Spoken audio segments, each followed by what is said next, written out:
Bom, galera, questão 138, né? Uma questão que fala sobre princípios de contagem. Olha só. O número de possibilidades diferentes que esse funcionário tem para cadastrar a sua senha é. Então, olha só, ele quer saber possibilidades, quer contar a quantidade de possibilidades que ele pode fazer uma senha. Bom, não ligue aí no texto, tá? Mas a gente vai falar sobre análise combinatória. Eu quero que você entenda três coisas importantes aqui. Primeiro, existem três princípios de contagem. Chamamos de permutação, arranjo e combinação. Professor, como identificar essas três? Essa é a principal dificuldade que eu tenho na hora de estudar análise combinatória. Bom, toda vez que você tiver uma situação que a quantidade de pessoas, quantidade de elementos é igual à quantidade do que você quer permutar, por exemplo, você tem 5 pessoas e elas vão se sentar numa disponibilidade de 5 cadeiras. A quantidade de elementos e a quantidade de cadeiras são iguais. Toda vez que isso acontece, você está diante de uma permutação.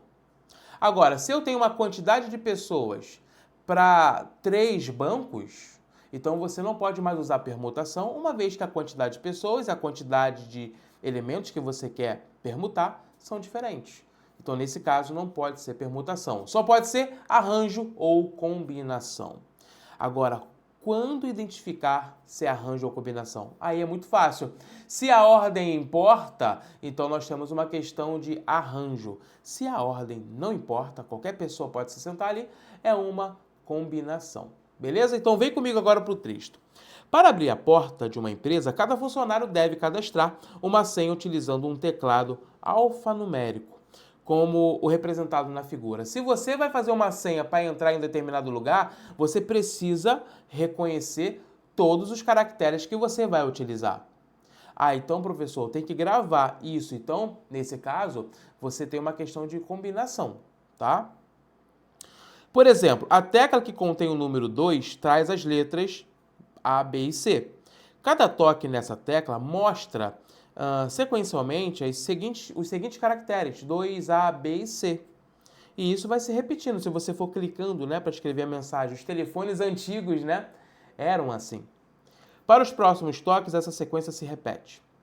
As demais teclas, né, funcionam da mesma maneira. Por exemplo, a tecla que contém o número 2 traz as letras A, B e C. Cada toque vai alterar essas letras.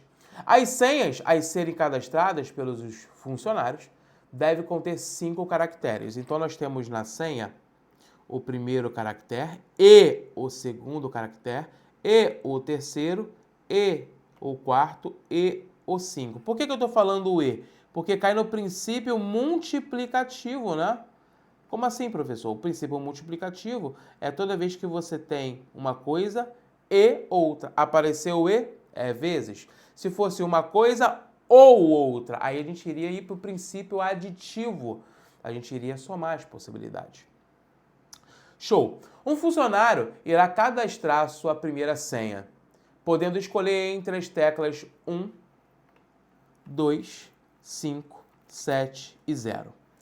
E as respectivas letras correlacionadas quando assim houver. Então, eu só posso escolher 2 algarismos diferentes e 3 letras diferentes. Opa, professor, se é na sequência, 2 números e 3 letras, eu tenho então 5 possibilidades na minha primeira escolha. Se é número diferente, então eu não posso ter mais 5 possibilidades, agora são 4 possibilidades, né? E só uma correção.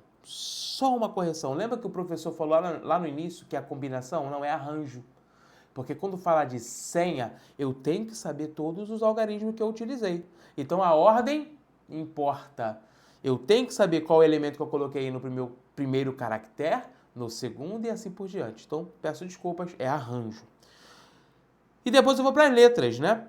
O número 2 tem 3 letras, o número 5 tem 3 letras, o número 7 tem 4. O 1 e o 0 não possuem letras. Então eu tenho 10 possibilidades aqui, 9 possibilidades aqui e 8 possibilidades.